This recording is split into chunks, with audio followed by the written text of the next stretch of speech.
BNP নামক জনপ্রিয় দলটি দিন দিন জনপ্রিয়তা হারানোর অন্যতম একটি কারণ হলো শহীদ প্রেসিডেন্ট জিয়াউর রহমান যে লক্ষ্য এবং উদ্দেশ্য নিয়ে এবং যে ন্যারেটিভ নিয়ে রাজনীতি শুরু করেছিলেন সেটি ছিল মূলত ভারতের আধিপত্যবাদ বিরোধী এবং বাংলাদেশের জাতীয়তাবাদের পক্ষে। বেগম জিয়া যতদিন পর্যন্ত তিনি রাজনীতিতে সক্রিয় ছিলেন ততদিন পর্যন্ত তিনি তার স্বামীর পথ অনুসরণ করেছেন, কিন্তু তারেক জিয়ার অদূরদর্শিতার কারণেই আজকে দলের ভিতরে ঘাপটি মেরে থাকা ভারতীয় ররা অত্যন্ত সক্রিয়,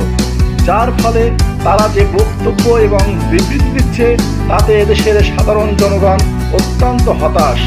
সেই ক্ষেত্রেই আমরা দেখতে পাচ্ছি দিন দিন বিএনপির জনপ্রিয়তা হ্রাস পাচ্ছে এবং